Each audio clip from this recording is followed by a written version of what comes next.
जय हिंद साथियों। Fin IAS के यूट्यूब प्लेटफॉर्म पे आप सभी का स्वागत है। आज हम देख रहे हैं यूपीएससी सीएससी के अंतर्गत हिंदी साहित्य ऑप्शनल का लेक्चर संख्या 6। और इससे पहले कि अगर आप लेक्चर नहीं देखे हैं तो उसको भी देख लीजिएगा।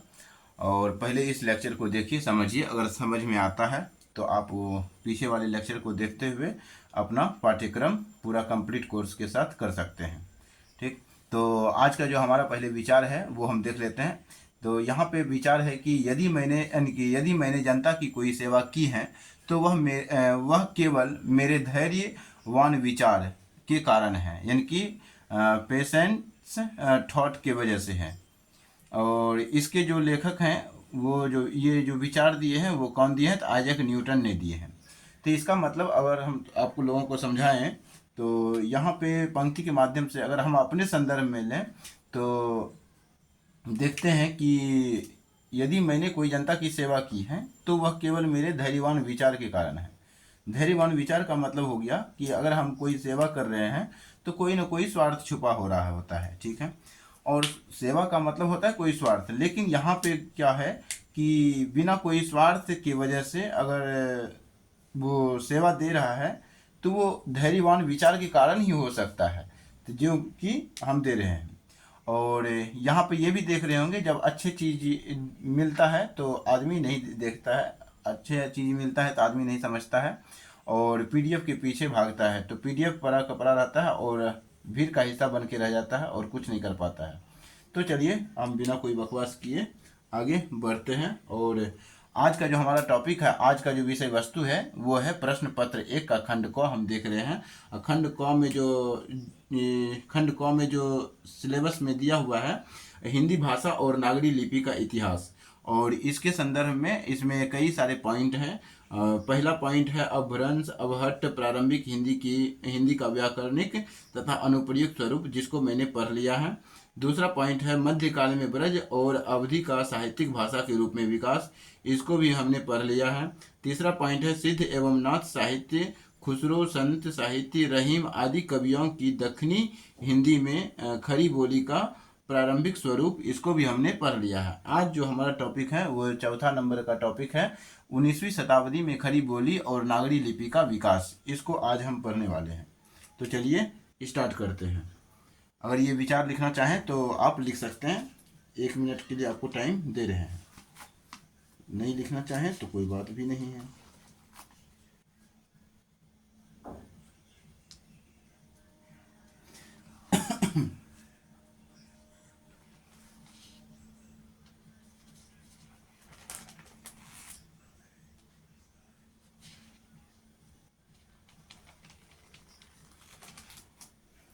आई होप कि आपने लिख लिया होगा। अब हम इसको हटा दे रहे हैं और हम आगे बढ़ रहे हैं। और यहाँ पे जो है टॉपिक जो है हमारा वो है 19वीं शताब्दी में खड़ी बोली और नागरी लिपि का विकास। तो आई होप मतलब हो गया कि हम आशा करके चल रहे हैं कि आप लिख चुके होंगे। ये पॉइंट भी लिख चुके होंगे। इस पॉइंट को भी नोट करके ही आगे बढ़ना है, इसलिए हम थोड़ा टाइम दिए थे। तो अब हम पॉइंट बाय पॉइंट लिखेंगे इसके बारे में। और पहले हम जैसे स्ट्रक्चर बनाते हैं वैसे ही स्ट्रक्चर बना लेते हैं। पहला पॉइंट ए में देखेंगे और बी पॉइंट में हम देखेंगे। इसको 2 पार्ट में बांट देते हैं। 19वीं शताब्दी में खड़ी बोली और नागरी लिपि। तो पहला हो गया 19वीं शताब्दी में खड़ी बोली का विकास। तो 19वीं शताब्दी में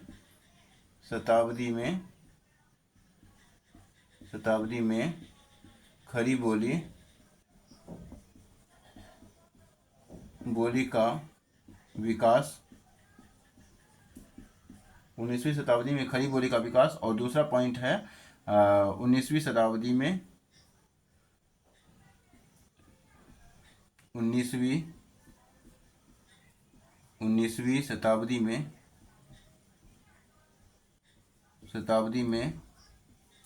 नागरी लिपि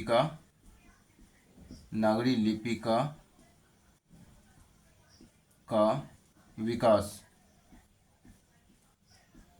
नगरी लिपि का विकास, ये हमें देखना है। तो ए पॉइंट की ओर हम आगे बढ़ेंगे, यानी ए पॉइंट को पढ़ना चालू करेंगे। आप इसको बना लिए होंगे, इसको लिख लिए होंगे। अब हम इसको हटा दे रहे हैं। तो अब आप अलग से हेडिंग दे सकते हैं ए पॉइंट का। तो ए देंगे हेडिंग, ए में देंगे क्या हेडिंग, तो 19वीं शताब्दी में 19वीं 19वीं शताब्दी में खड़ी बोली, 19वीं शताब्दी में खड़ी बोली का विकास।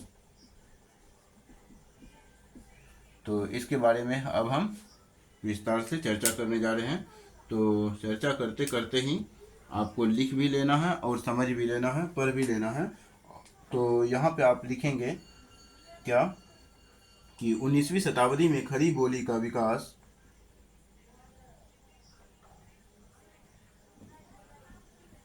19वीं शताब्दी में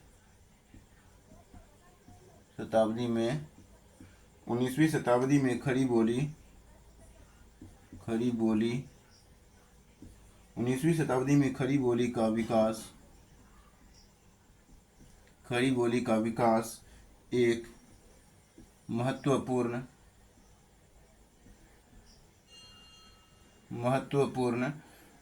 घटना थी, कमा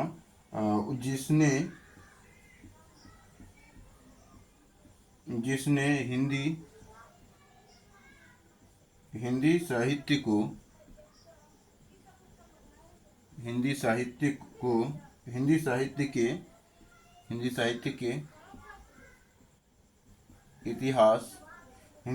के इतिहास को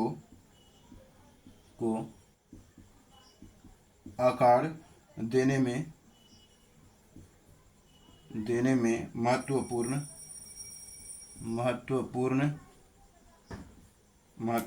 भूमिका निभाई। ठीक है। और इसी के आगे लिखना है इस दौरान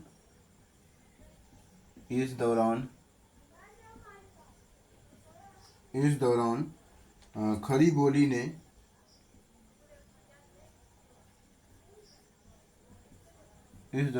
बोली ने अपनी पहचान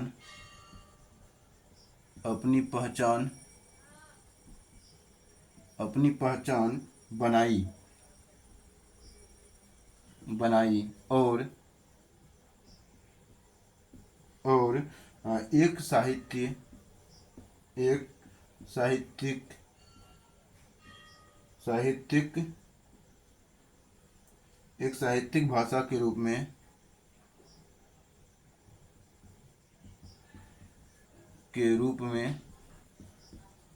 एक साहित्यिक भाषा के रूप में स्थापित हुई। ठीक है। तो ये बात हो गया।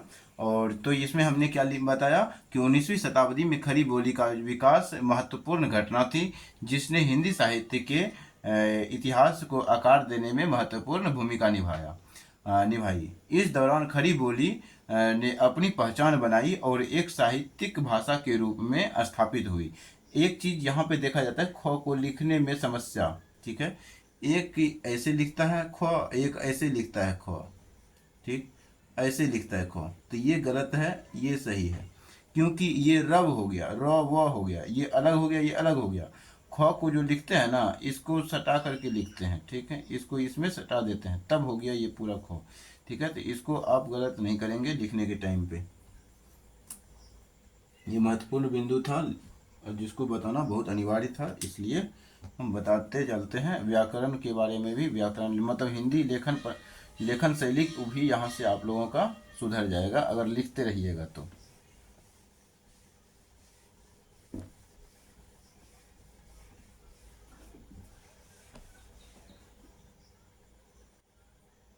इसको बेकार मिटा दिए, ये अभी हमारा चलता रहेगा, ये हमारा पॉइंट चलता रहेगा।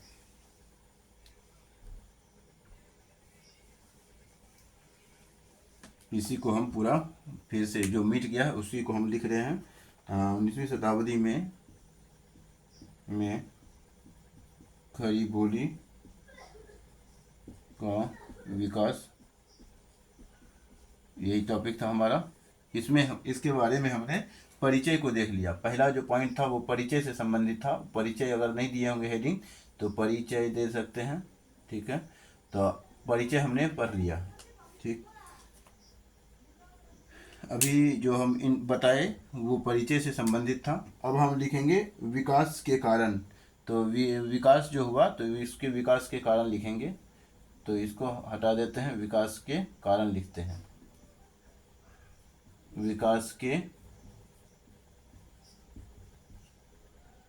कारण, विकास के कारण की अगर बात करें तो ब्रिटिश, पहला जो कारण रहा ब्रिटिश शासन।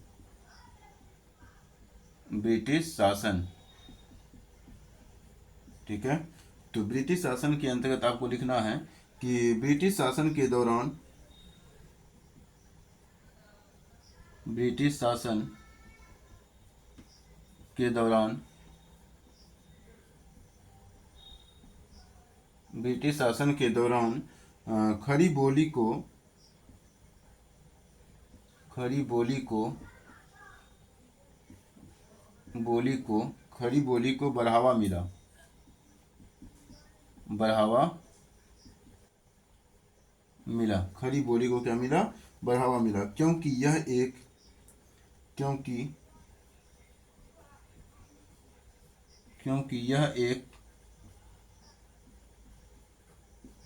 यह एक सरल और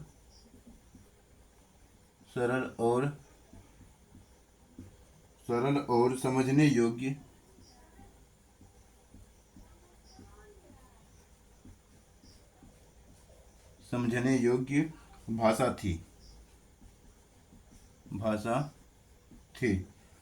ठीक है।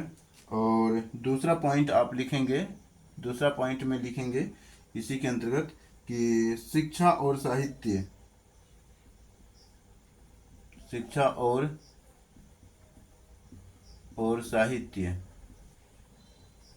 शिक्षा और साहित्य के अंतर्गत बताना है कि शिक्षा और साहित्य के क्षेत्र में, शिक्षा और साहित्य के क्षेत्र में, साहित्य के क्षेत्र में, शिक्षा और साहित्य के क्षेत्र में खड़ी बोली का,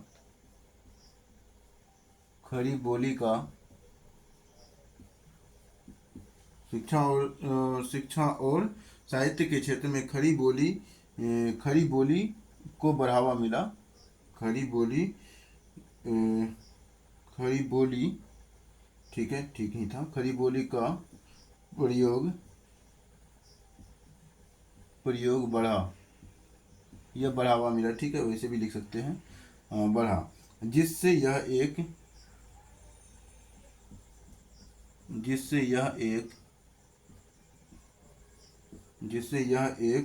साहित्यिक भाषा,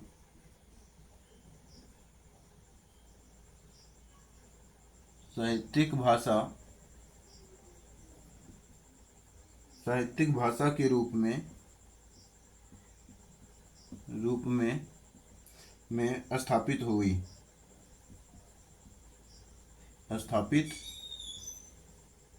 हुई, ठीक है।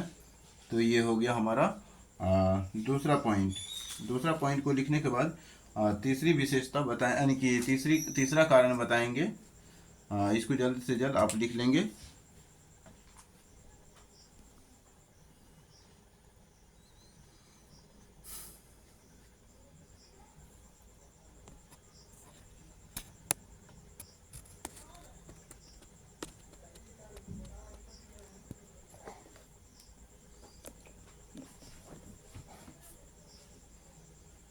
तो इसको हम हटा रहे हैं अब।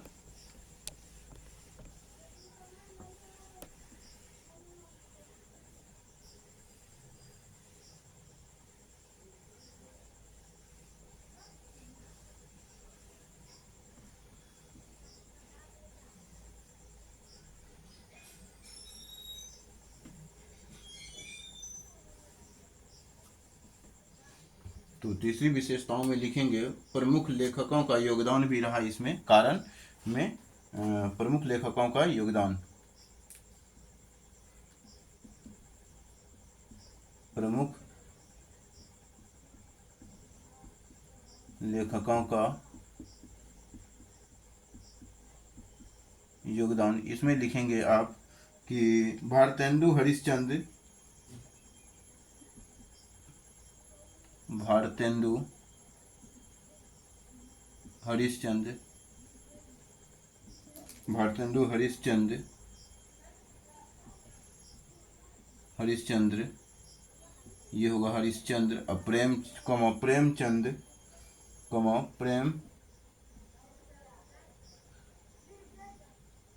प्रेमचंद, भारतेंदु हरिश्चंद्र, प्रेमचंद और अन्य। कितना प्रेमचंद्र लिखते हैं, प्रेमचंद्र नहीं होता है, प्रेमचंद होता है, ठीक है।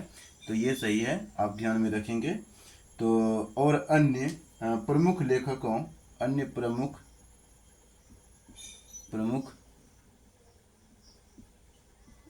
लेखकों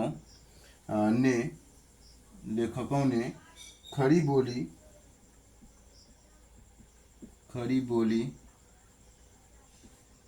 बोली में लिखा,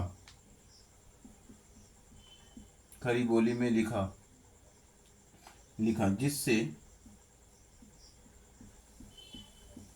जिससे इसकी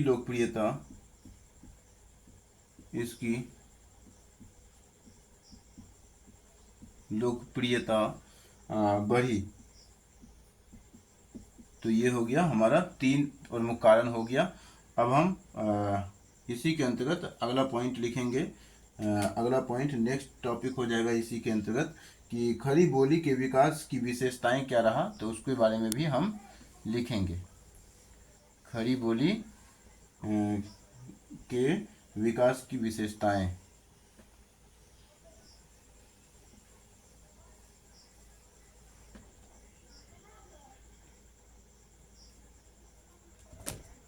इसी में स्टार पॉइंट देंगे, लिखेंगे खड़ी बोली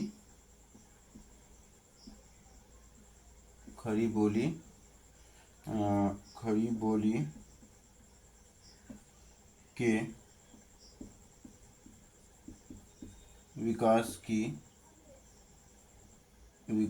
की विशेषताएं।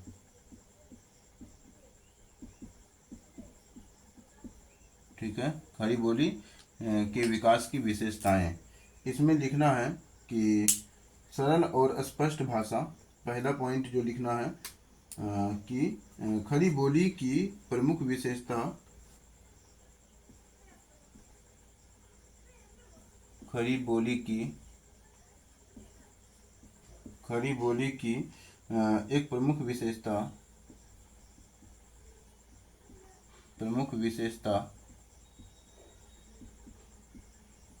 खड़ी बोली की एक प्रमुख विशेषता इसकी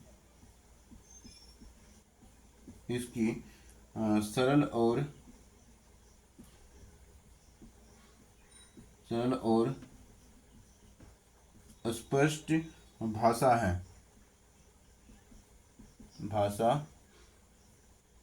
है। ठीक है, जो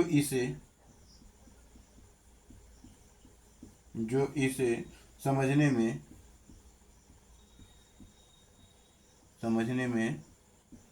में आसान बनाती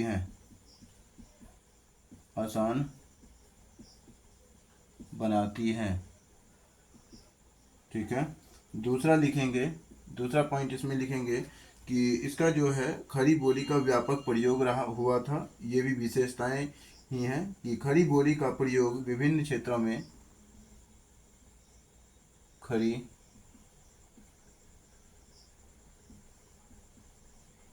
बोली का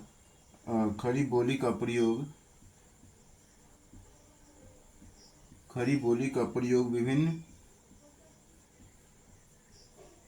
विभिन्न क्षेत्रों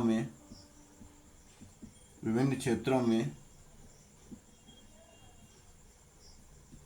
हुआ। जैसे जैसे कि साहित्य, जैसे कि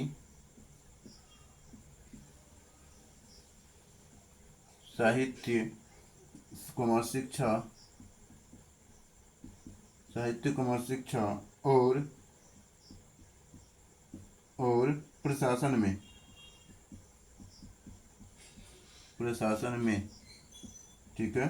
और तीसरा इसी के अंदर विशेषता लिख देंगे कि खड़ी बोली में यानी कि साहित्यिक विकास भी होता है, तो लिखेंगे खड़ी बोली में, खड़ी बोली, खड़ी बोली में साहित्यिक कृतियाँ, साहित्यिक कृतियाँ, कृतियों का मतलब होता है रचनाएं, ठीक है। कृतियों का, कृतियों का सृजन हुआ, सृजन हुआ, जिससे हिंदी साहित्य को,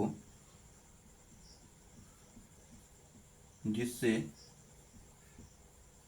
हिंदी साहित्य को, साहित्य को, जिससे हिंदी साहित्य को समृद्ध, जिसने हिंदी साहित्य को, जिसने हिंदी साहित्य को समृद्ध, समृद्ध ऐसे भी लिख सकते हैं, दोहलंत ध, समृद्ध बनाया, ठीक है, समृद्ध बनाया। तो इस प्रकार से समृद्ध बनाया। तो इसकी विशेषताओं में आपने जाना। अब इसकी जो है निष्कर्ष लिखेंगे और ए पॉइंट हमारा कंप्लीट हो जाएगा।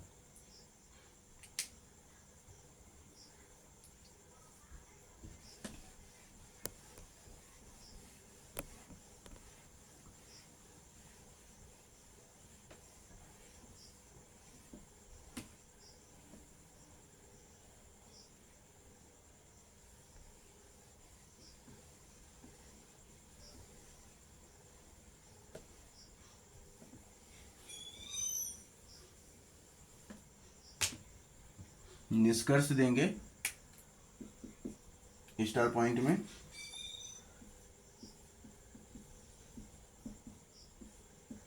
निष्कर्ष लिखेंगे 19वीं शताब्दी में, जैसे यहाँ पे दिया हुआ है पॉइंट उसी के अनुसार निष्कर्ष लिखना है। तो लिखना है कि 19वीं शताब्दी में, 19वीं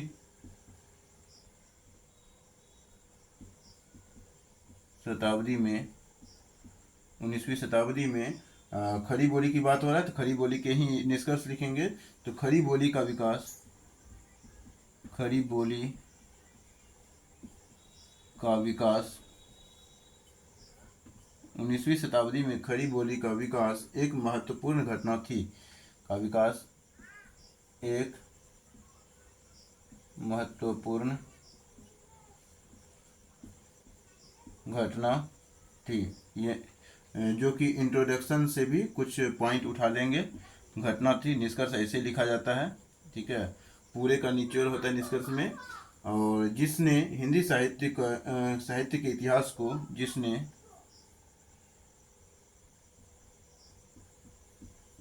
जिसने हिंदी साहित्य के, हिंदी साहित्य, हिंदी साहित्य के इतिहास को, इतिहास को, हिंदी साहित्य के इतिहास को आकार देने में, आकार देने में, आकार देने में महत्वपूर्ण भूमिका निभाई, महत्वपूर्ण,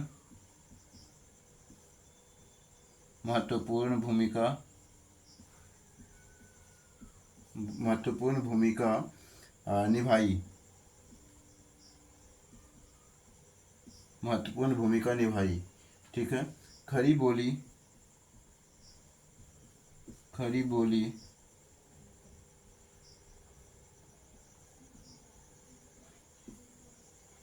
खड़ी बोली का सरल और खड़ी बोली का सरल और खड़ी बोली का सरल और स्पष्ट भाषा, खड़ी बोली का सरल और स्पष्ट भाषा, व्यापक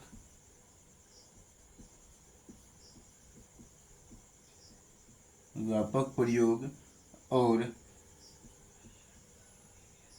व्यापक प्रयोग और साहित्यिक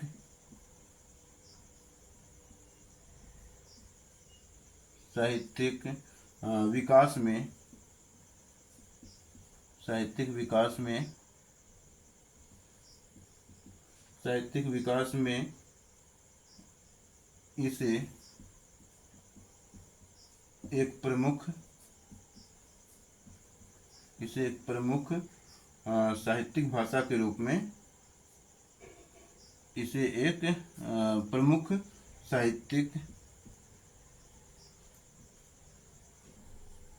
साहित्यिक भाषा के रूप में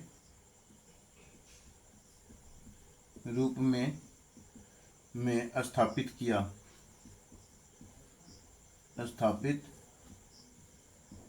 किया। तो हमारा ए पॉइंट हमारा कंप्लीट होता है। अब हम बी पॉइंट की ओर आगे बढ़ेंगे, जो कि 19वीं शताब्दी में नागरी लिपि का विकास से संबंधित है। ठीक है, तो इसको जल्द से जल्द आप लिखेंगे। अब हम आगे बढ़ने वाले हैं।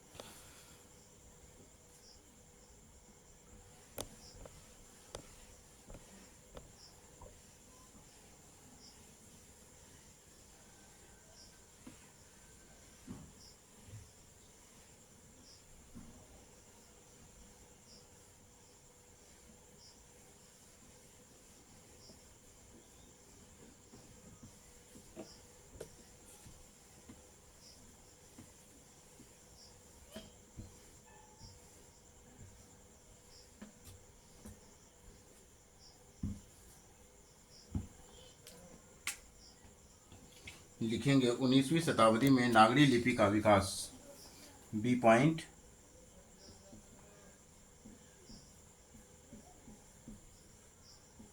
19वीं शताब्दी में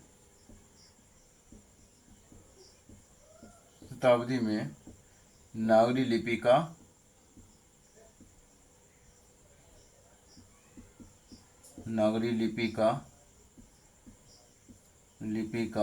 विकास। तो ये हमारा टॉपिक है। तो इसका पहले हम क्या लिखेंगे? परिचय। परिचय देके हेडिंग देंगे और इसमें आप लिखना चालू करेंगे कि 19वीं शताब्दी में लिखेंगे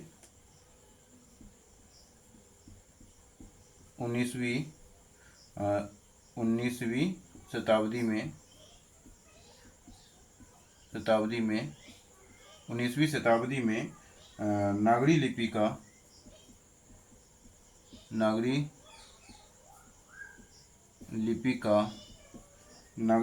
विकास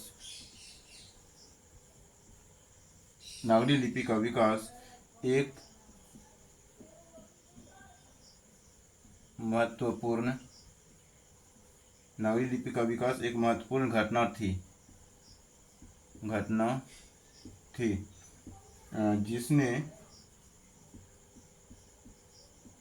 जिसने हिंदी भाषा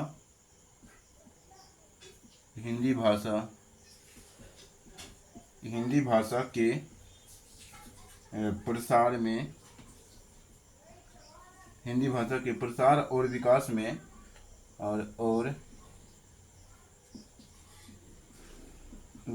में क्या किया? तो भूमिका अदा की। ठीक है,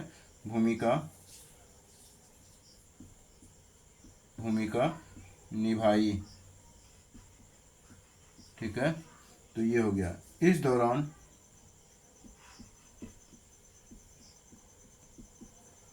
इस दौरान नागरी लिपि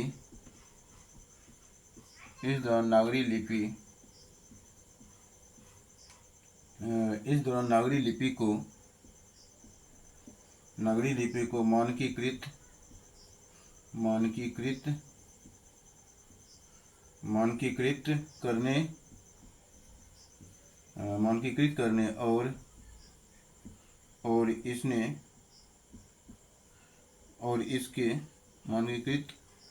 करने और इसके प्रयोग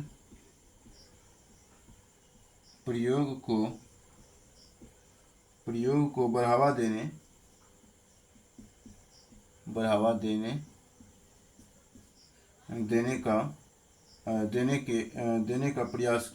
का प्रयास किया। ठीक है, तो ये हो गया हमारा परिचय। अब हम लिखेंगे इसी के अंतर्गत क्या, तो परिचय के बाद नागरी लिपि के विकास के कारण देखेंगे।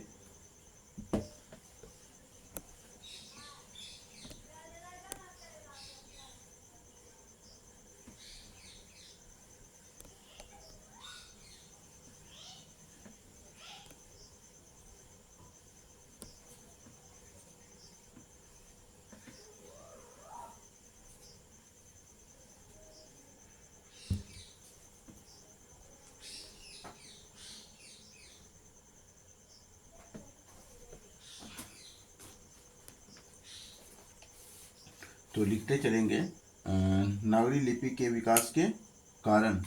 जैसे हम खड़ी बोली में देखे थे उसी प्रकार इसमें भी हम देखेंगे। नागरी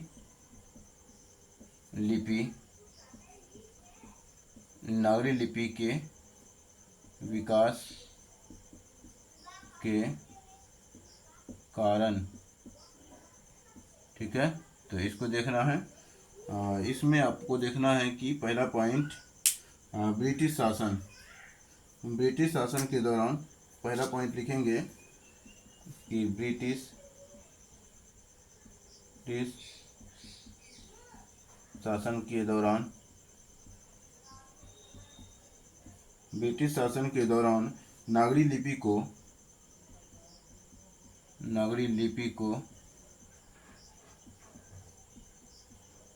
ब्रिटिश शासन के दौरान नागरी लिपि को बढ़ावा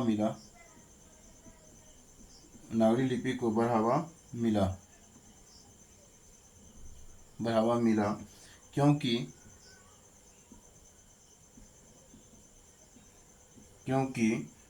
यह एक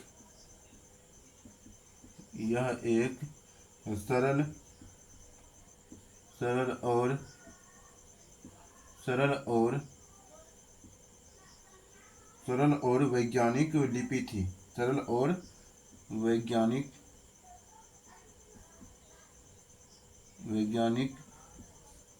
सरल और वैज्ञानिक लिपि थी।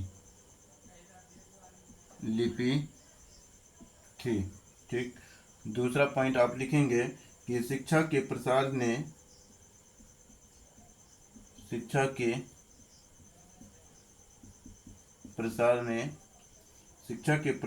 नागरी लिपि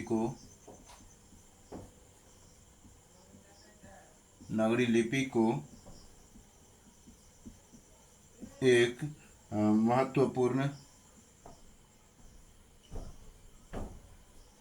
महत्वपूर्ण भूमिका निभाने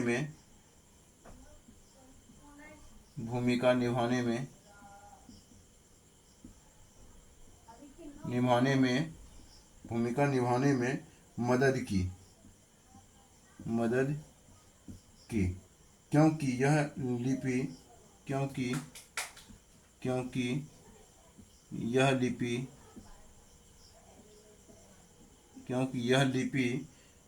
शिक्षा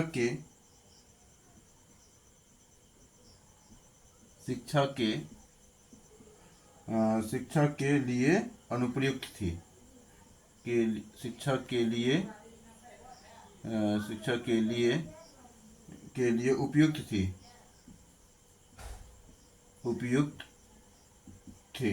ठीक, और तीसरा पॉइंट इसी में लिखेंगे कि हिंदी भाषा का विकास हिंदी भाषा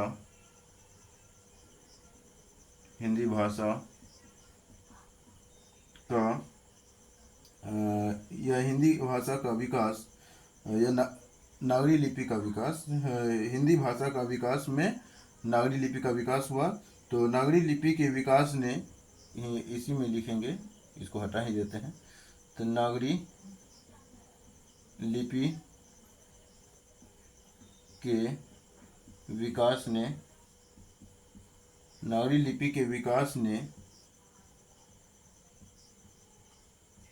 हिंदी भाषा के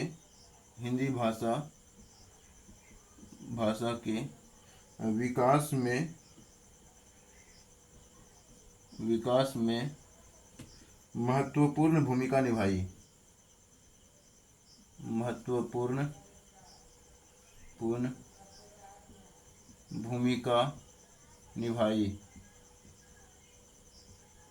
निभाई।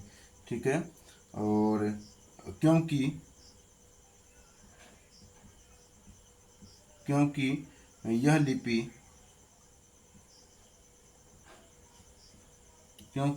यानी नागरी लिपि हिंदी भाषा के लिए उपयुक्त थी। क्योंकि यह लिपि हिंदी भाषा के लिए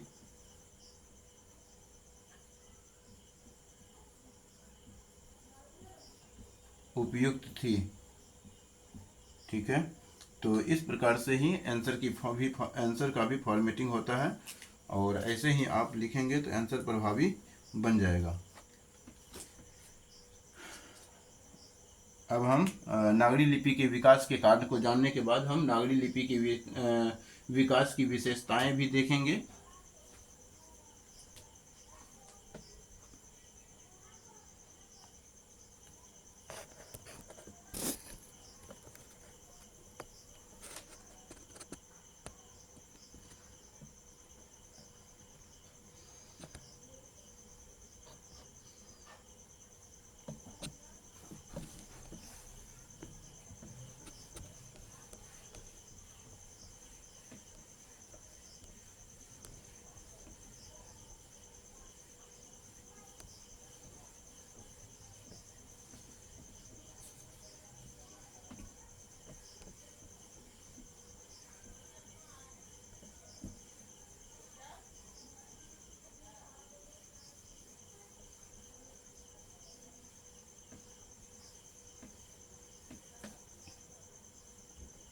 अब हम नागरी लिपि के विकास की विशेषताओं के बारे में जानने वाले हैं।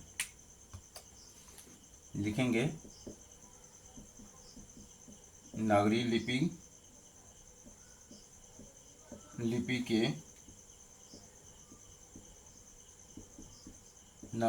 के विकास की विशेषताएं।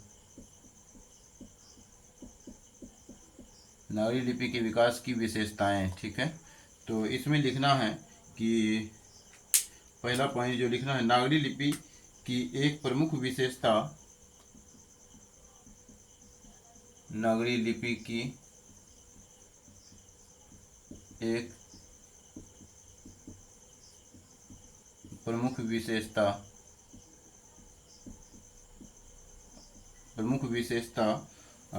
इसकी सरल और वैज्ञानिक प्रकृति है। विशेषता इसकी सरल और वैज्ञानिक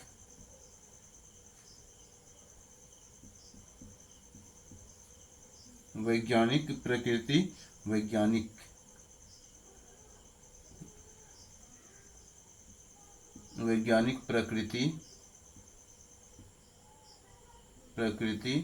है, वैज्ञानिक प्रकृति है। ठीक है। अब जो इसे सीखने और प्रयोग करने में आसान बनाती है, जो इसे सीखने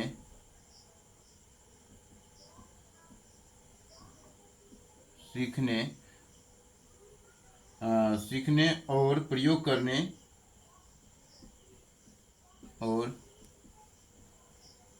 प्रयोग प्रयोग करने में आसान बनाती हैं,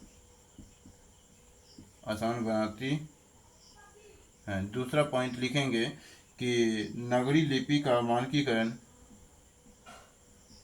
नगरी लिपि का मानकीकरण, नगरी लिपि का मानकीकरण नागरी लिपि का मानकीकरण किया गया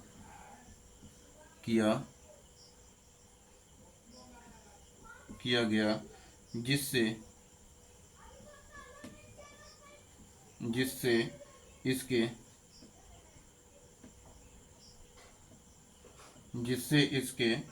प्रयोग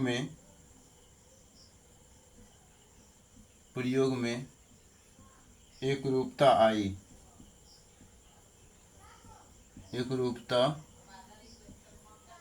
आई। ठीक।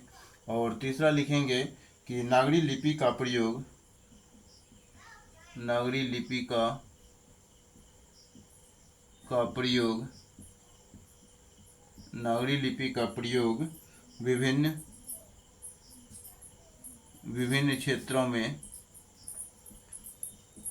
क्षेत्रों में हुआ। नागरी लिपि का प्रयोग विभिन्न क्षेत्रों में हुआ, जैसे कि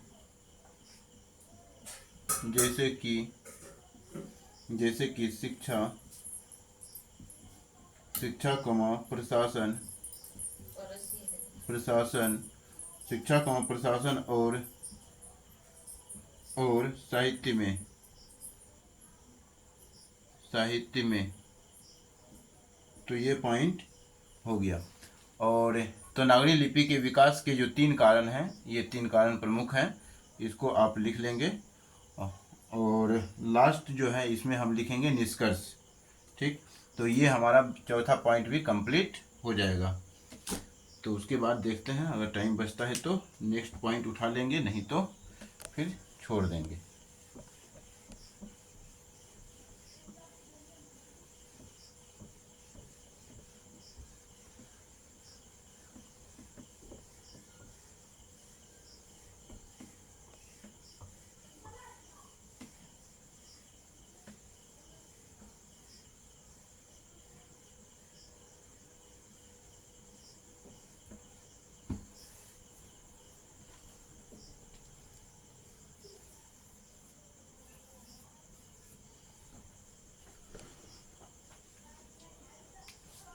निष्कर्ष देके हेडिंग देंगे। निष्कर्ष कैसे लिखते हैं तो वो हम धीरे धीरे जैसे जैसे आप निष्कर्ष लिखते जाएंगे तो निष्कर्ष लिखना सीख जाएंगे। ठीक है। कैसे निष्कर्ष लिख रहे हैं लिखिए। ठीक। तो यहाँ पे लिखते लिखते अपने सीख जाते हैं। कहते हैं ना कि स्वनिबंध लिखने के बाद एक निबंधकार स्वनिबंध लिखता है, तब एक निबंध सीखता है। तो उसी प्रकार आप स्वनिबंध लिखने के बाद एक यानी कि स्वनिबंध पढ़ने एक मिनट स्वनिबंध पढ़ करके एक निबंध लिखा जा सकता है। तो उसी प्रकार से आप स्व निष्कर्ष लिख करके आप एक अच्छा निष्कर्ष लिख सकते हैं। तो यहाँ पे लिखेंगे कि 19वीं शताब्दी में 19वीं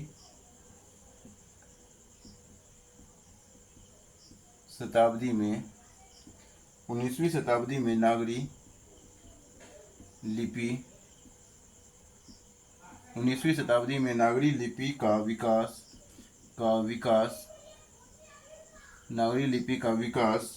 एक महत्वपूर्ण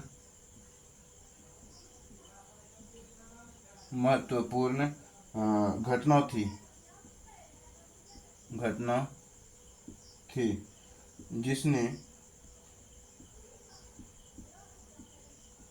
जिसने हिंदी भाषा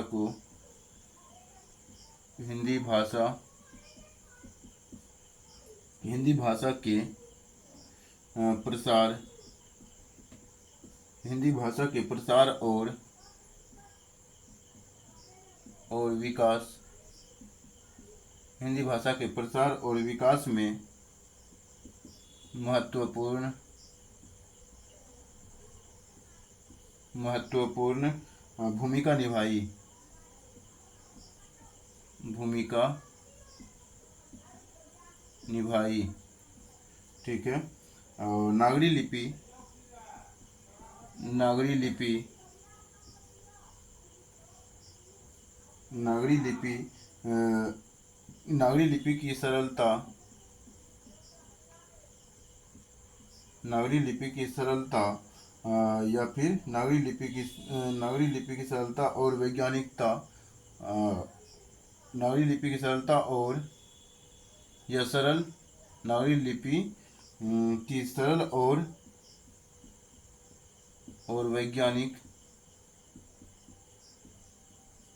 वैज्ञानिक प्रकृति, वैज्ञानिक प्रकृति मानकीकरण और व्यापक प्रयोग ने प्रकृति और या तथा भी लगा सकते हैं बीच में, कॉमा या कॉमा लगा सकते हैं, ठीक रहेगा, कॉमा कॉमा मानकीकरण और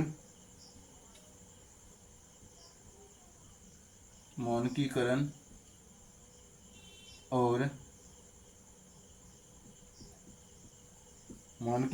और व्यापक प्रयोग, व्यापक प्रयोग ने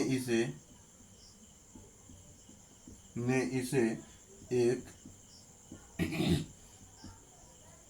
प्रमुख लिपि के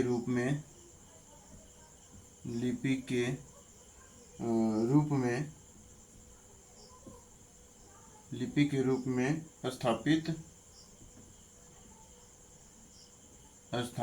किया। तो इस प्रकार से हमारा निष्कर्ष पॉइंट भी कंप्लीट होते हुए और चौथा पॉइंट का सिलेबस जो था खंड क का वो कंप्लीट हो गया। अब हम पांचवा पॉइंट जो सिलेबस में लिखा हुआ है उसकी भी हम चर्चा करने जा रहे हैं। ठीक है, तो उसको भी हम टॉपिक बाय टॉपिक सिलेबस के अकॉर्डिंग पढ़ते चले जा रहे हैं और समझते चले जा रहे हैं। ठीक है, तो हम जो चौथा पांचवा पॉइंट है उसका हम क्या कर देते हैं, अभी स्ट्रक्चराइज कर देते हैं, यानी कि जो स्ट्रक्चर के अनुसार पढ़ते हैं वैसे हम लिख देते हैं। अगले लेक्चर में इसको विस्तार से पढ़ेंगे।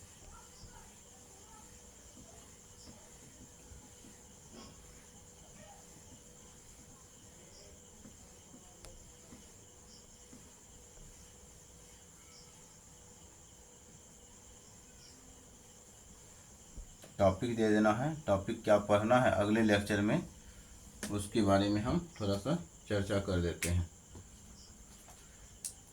तो पांचवा नंबर जो पढ़ना है, पांचवा टॉपिक जो है खंड क के अंतर्गत वो है कि हिंदी भाषा और नागरी लिपि का मानकीकरण। लिखेंगे हिंदी भाषा और नागरी लिपि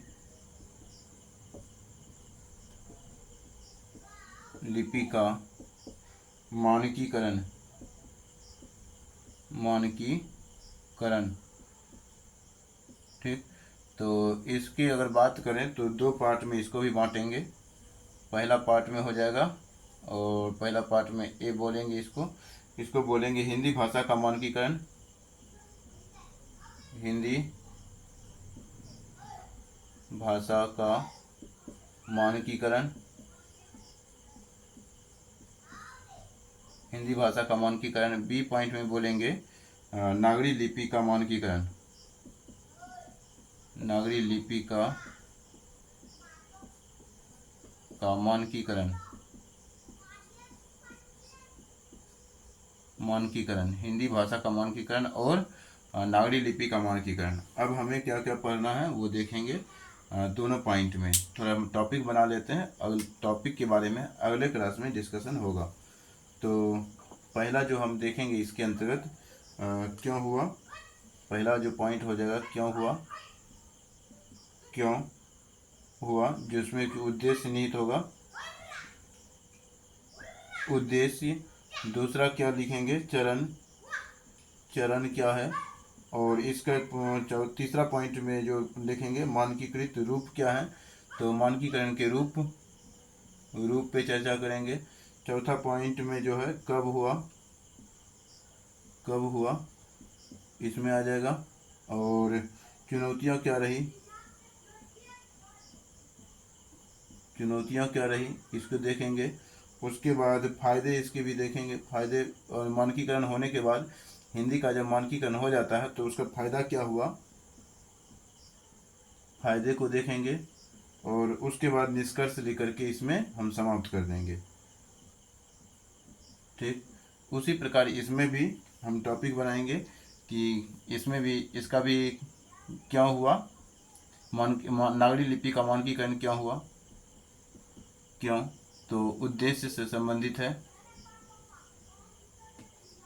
ये भी उद्देश्य से संबंधित है। दूसरा चरण, तीसरा जो है रूप, मानकीकरण के रूप कैसे क्या है, तो कब हुआ, उसके बाद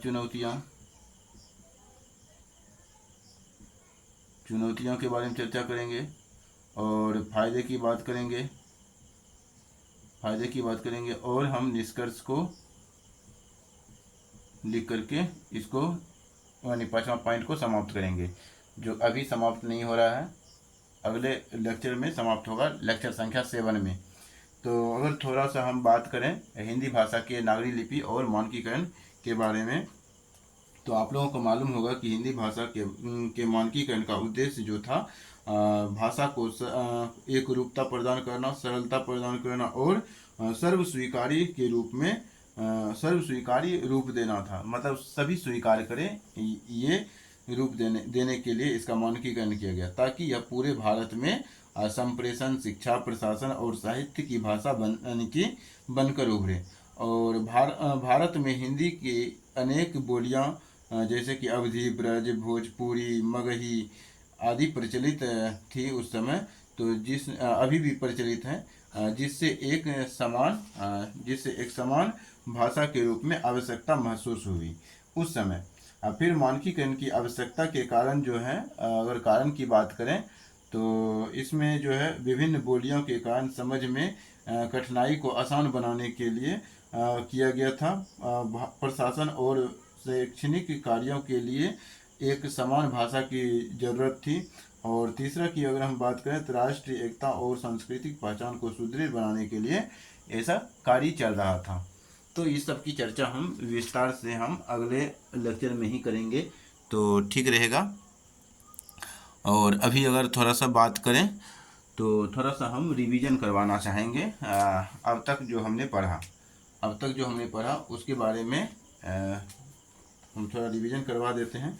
तो इससे पहले जो 5वां लेक्चर में आप पढ़े होंगे वो 19वीं शताब्दी में खड़ी बोली और नागरी लिपि का विकास पढ़े होंगे। तो इसके अंतर्गत आपने पढ़ा था कि खड़ी बोली और नागरी लिपि का जो विकास है विभिन्न रूपों में हुआ था। तो पहला जो है वो 19वीं शताब्दी में, ये तो हमने अभी इसी क्लास में पढ़ाया, सॉरी। तो ये अभी हम चौथा पॉइंट तो अभी इसी क्लास में पढ़ाया। तीसरा पॉइंट की हम चर्चा करेंगे, ठीक है। तो तीसरा पॉइंट में जो था सिद्धनाथ साहित्य, खुसरो संत साहित्य, रहीम आदि कवियों के बारे में था। और दक्षिणी हिंदी में खड़ी बोली का प्रारंभिक स्वरूप से संबंधित टॉपिक था। तो पहला जो टॉपिक था उसमें हम उठाए थे सिद्ध एवं नाथ साहित्य में खड़ी बोली का प्रारंभिक स्वरूप। उसके अंतर्गत हमने बताया था कि सिद्ध एवं नाथ साहित्य में खड़ी बोली का प्रारंभिक स्वरूप अर्धमगही अपभ्रंश के निकट है, और इस समय की भाषा में विभिन्न बोलियों का समन्वय दिखाई देता है। सिद्धों और नाथों ने अपनी रचनाओं में दोहों और चारिया पदों का प्रयोग किया था, जो खड़ी बोली के प्रारंभिक रूप को दर्शाते हैं। और उसके बाद जो हम दूसरा टॉपिक बी टॉपिक उठाए थे तीसरा पॉइंट में, यानी तीसरा नंबर में हम तीसरा नंबर की चर्चा कर रहे हैं। अगर नहीं लिखे होंगे तो वो बाद में आपको लिख लेना है। तो तीसरा पॉइंट में हमने बताया, यानी बी पॉइंट में हमने बताया था खुसरो की रचनाओं में खड़ी बोली का का जो असर है वो किस रूप में दिखता है, तो अमीर खुसरो की कविताओं में भी खड़ी बोली के प्रारंभिक रूप के यानी कि प्रारंभिक रूप के दर्शन होते हैं। खुसरो ने अपनी रचनाओं में खड़ी बोली का प्रयोग किया था, जो उस समय की बोलचाल की भाषा थी। उनकी कविताओं में खड़ी बोली के साथ साथ अन्य बोलियां भी प्रभाव में देखा जा रहा था। और सी पॉइंट में हमने बताया था कि संत साहित्य में खड़ी बोली का विकास कैसे हुआ था। तो संत साहित्य में भी खड़ी बोली का प्रयोग देखा जा सकता है। संत कवियों ने अपनी रचनाओं में खड़ी बोली का प्रयोग किया था, जो उनकी भावनाओं और विचारों को व्यक्त करने का एक प्रभावी माध्यम थी। संत साहित्य में खड़ी बोली के साथ साथ अन्य बोलियों का भी प्रभाव देखा जा सकता है, ऐसा हमने लिखाया था। उसके बाद हम डी पॉइंट में की अगर हम चर्चा करें तो डी पॉइंट में हमने बताया था कि रहीम और अन्य कवियों की रचनाओं में खड़ी बोली का जो असर है वो किस रूप में होता है। तो इसके अंतर्गत हमने लिखाया था कि रहीम और अन्य कवियों की रचनाओं में भी खड़ी बोली का प्रयोग देखा जा सकता है। इन कवियों ने अपनी रचनाओं में खड़ी बोली का प्रयोग किया, जो उनकी कविताओं को एक अनोखा और प्रभावशाली बनाया। और इसी के अंतर्गत हम ई पॉइंट बताया था कि दक्षिणी हिंदी में खड़ी बोली, तो दक्षिणी हिंदी में खड़ी बोली का प्रभाव देखा जा सकता है। दक्षिणी हिंदी में खड़ी बोली के साथ साथ अन्य बोलियों का भी प्रभाव है, जो इस क्षेत्र की भाषाई विविधता को दर्शाता है।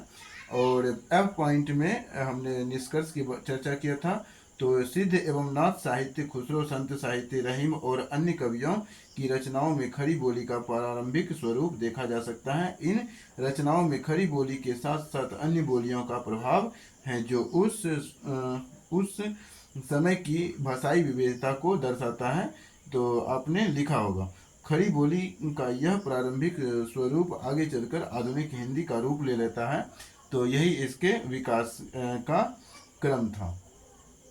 उसके बाद हमने आज के लेक्चर में जो पढ़ा, पांचवा अंक के लेक्चर संख्या 6 में, उसके बारे में भी थोड़ा हम चर्चा कर देते हैं और जल्द से जल्द हम इसका रिवीजन करवा देते हैं। तो 19वीं शताब्दी में चौथा पॉइंट में हमने पढ़ाया आज के लेक्चर में। तो 19वीं शताब्दी में खड़ी बोली का और नागरी लिपि का जो विकास है वो 2 पॉइंट हमने लिया इसके लिए। तो खड़ी बोली और नागरी लिपि। तो खड़ी बोली के लिए हमने बताया कि 19वीं शताब्दी में खड़ी बोली का विकास कैसे हुआ। तो 19वीं शताब्दी में खड़ी बोली का विकास एक महत्वपूर्ण घटना थी, जिसने हिंदी साहित्य के इतिहास को आकार देने में महत्वपूर्ण भूमिका निभाई। इस दौरान खड़ी बोली ने अपनी पहचान बनाई और एक साहित्यिक भाषा के रूप में स्थापित हुई। और इसके यानी कि खड़ी बोली के विकास की अगर बात करें तो इसमें 3 पॉइंट इसमें भी बताए थे कि ब्रिटिश शासन का प्रभाव था, कि ब्रिटिश शासन के दौरान खड़ी बोली को बढ़ावा मिला, क्योंकि यह एक सरल और समझने योग्य भाषा थी।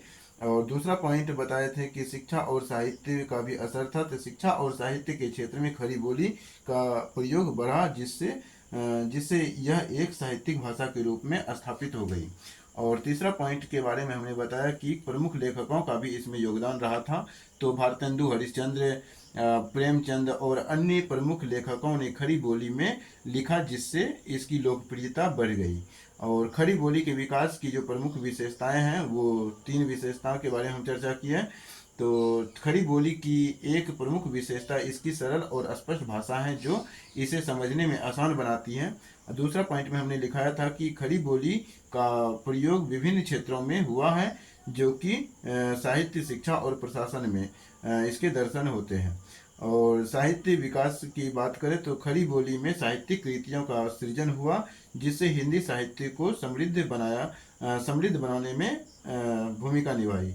और निष्कर्ष की अगर हम चर्चा किए थे तो उसके अंतर्गत बताए थे कि 19वीं शताब्दी में खड़ी बोली का विकास एक महत्वपूर्ण घटना थी, जिसने हिंदी साहित्य के विकास को आकार देने में महत्वपूर्ण भूमिका निभाई।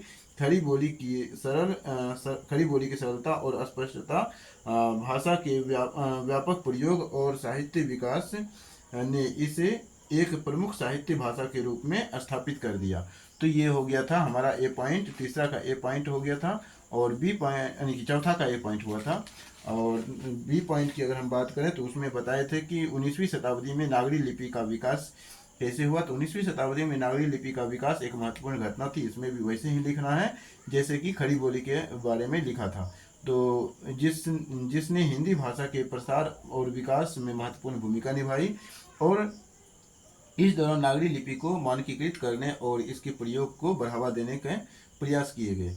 फिर नागरी लिपि के विकास के कारण बताए थे कि ब्रिटिश शासन के दौरान नागरी लिपि को बढ़ावा मिला, यानी इस नागरी लिपि को भी विकास बढ़ावा मिला था ब्रिटिश शासन के दौरान, क्योंकि यह भी एक सरल और वैज्ञानिक भाषा थी। और शिक्षा प्रसार की बात करें तो शिक्षा प्रसार के कारण नागरी लिपि को एक महत्वपूर्ण भूमिका निभाने में मदद की, क्योंकि यह लिपि शिक्षा के लिए उपयुक्त थी। और तीसरा पॉइंट की बात करें तो हिंदी भाषा का विकास, तो नागरी लिपि के विकास ने हिंदी भाषा के विकास में महत्वपूर्ण भूमिका निभाई, क्योंकि यह लिपि हिंदी भाषा के लिए उपयुक्त थी। और इसी के अंतर्गत हमने विकास की बात किया, तो नागरी लिपि का विकास की बात करें तो सरल और वैज्ञानिक भाषा थी, इसलिए इसका विकास हो गया। तो नागरी लिपि एक प्रमुख विशेषता इसकी सरल और वैज्ञानिक प्रकृति है, जो इसे सीखने और प्रयोग करने में आसान बनाती है। और मानकीकरण की बात करें तो नागरी लिपि का मानकीकरण किया गया है, जिससे इसके प्रयोग में एक रूपता आ गई। और तीसरा पॉइंट व्यापक प्रयोग की बात करें तो नागरी लिपि का व्यापक प्रयोग विभिन्न क्षेत्रों में हुआ था, जैसे कि शिक्षा के क्षेत्र में, प्रशासन के क्षेत्र में और साहित्य के क्षेत्र में। अब हम लास्ट पॉइंट की चर्चा कर रहे हैं, निष्कर्ष, चौथा पॉइंट का निष्कर्ष। तो 19वीं शताब्दी में नागरी लिपि का विकास एक महत्वपूर्ण घटना थी, जिसने हिंदी भाषा के प्रसार और विकास में महत्वपूर्ण भूमिका निभाई। नागरी लिपि की सरल और वैज्ञानिक प्रकृति, मानकीकरण और व्यापक प्रयोग ने इसे एक प्रमुख लिपि के रूप में स्थापित कर दिया। तो इस प्रकार से हमारा चौथा पॉइंट पूरा का पूरा कंप्लीट हो गया, रिवीजन समेत।